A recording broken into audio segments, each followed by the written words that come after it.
Eh, Jika yang dimaksud dengan laporan resmi belum, tapi kalau laporan unformil kepada beberapa rekan kita yang ada di kepolisian melalui Bang Kamarudin sudah.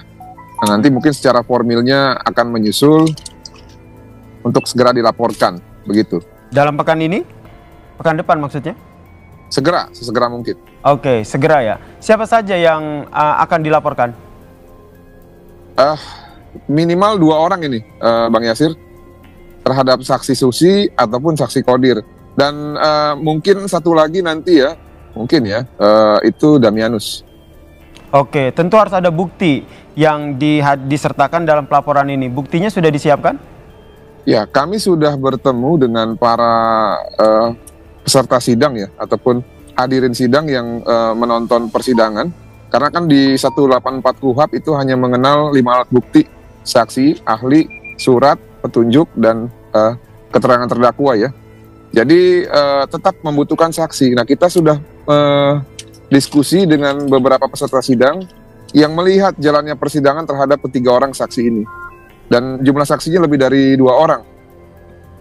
Baik, berarti memang sudah disiapkan bukti juga sejumlah saksi yang memang benar menyaksikan adanya kebohongan yang disampaikan oleh saksi yang ingin Anda laporkan. Kemudian selain karena mereka bohong, apalagi alasan dari Anda sebagai kuasa hukum keluarga dari Yosua Huta Barat hingga akhirnya melapor para saksi ini? Ya, jadi gini, kami juga tertarik ya, di samping kebohongannya, kami juga tertarik siapa sebenarnya yang mengkondisikan mereka sehingga membuat kesaksian di depan persidangan ya, yang kami anggap ini adalah bagian dari, selain kebohongan, adalah pembodohan publik. Orang yang mengajarkan ataupun orang yang mengkondisikan juga harus ikut bertanggung jawab. Maksud Anda orang yang mengkondisikan ini berarti ada aktor yang berada di balik para saksi yang bersaksi. Betul. Di pengadilan? Betul. Jadi gini, kita pakai logika seperti ini. Kalau kesaksian itu bohong, tentu apa yang disampaikan oleh para saksi ini tidak menguntungkan dirinya, justru berpotensi untuk merugikan dirinya. Lalu menguntungkan siapa? Ya, pasti kan ada yang diuntungkan. Nah, yang diuntungkan ini dan juga para pesuruhnya itu harus bertanggung jawab. Begitu, Bung Yasir.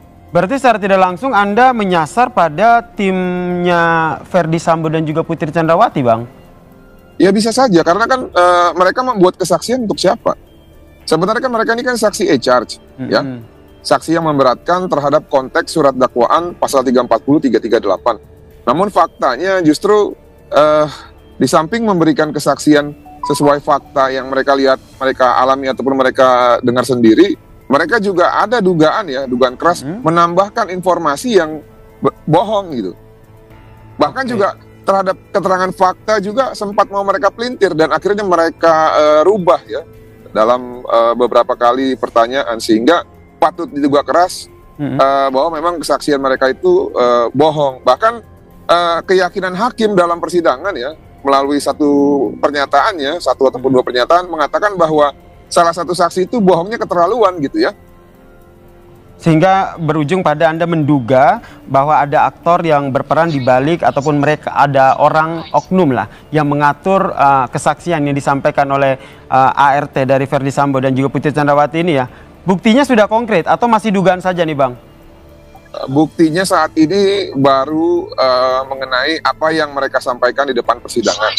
Nah, mengenai siapa aktor intelektual di belakangnya, itu nanti biarlah digali pada saat proses penyelidikan dan penyidikan. Tapi Anda menduga ada aktor intelektual ya di balik kesaksian yang disampaikan oleh ART Ferdi Sambo dan juga Putri Candrawati ini ya, Bang? Ya, pastilah. Sekarang coba ART, IRT, mereka ngerti apa sih? Nggak ngerti hukum mereka. Pasti ada yang ngajarin. Sehingga dalam pelaporan nanti tidak hanya para saksi yang memberikan keterangan, namun ada aktor yang berada di balik itu juga akan masuk dalam pelaporan dari teman-teman Abang. Ya, kami akan ajukan pasal 55 ataupun pasal 56 nanti untuk penyertaan dan perbantuan. Jadi nanti selain 3 orang saksi, kami akan tambahkan lagi terlapornya, yang keempat adalah dan kawan-kawan ya. Oke, kita nantikan nih siapa sebenarnya aktor intelektual yang dimaksud oleh Bang Martin Simanjuntak ini ya, Bang ya. Kemudian Bang, kemarin juga sempat ditunda persidangan, kemudian apa yang dimanfaatkan oleh kuasa hukum untuk memberikan masukan kepada Komisi Kejaksaan mungkin terkait dengan jalannya persidangan, jika kita menarik benang merahnya adalah kesaksian yang disampaikan oleh ART Ferdy Sambo CS? Ya, mengenai input kepada Komisi Kejaksaan kita belum ada ya. Tadi memang hari ini kita pergi ke Komisi Kejaksaan tapi bukan agenda untuk terhadap persidangan perkara Ferdy Sambo, bukan. Kalau pada persidangan di ke depan, kalau ya teks surat dakwaan, kalau ada penggalian ya di luar dari konteks surat dakwaan sudah semestinya itu ditolak. Itu bisa dipertegas dari apa yang disampaikan hakim ketika membaca surat keberatan dari para penasihat hukum Ferdy Sambo ya.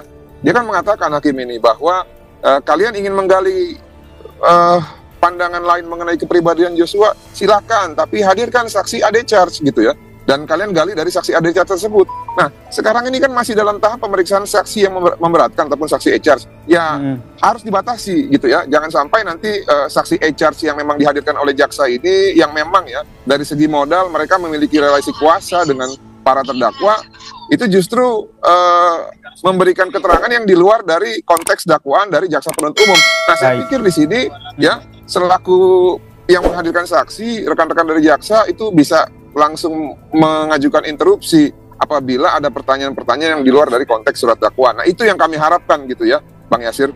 Baik, terima kasih Bang Martin Simanjuntak.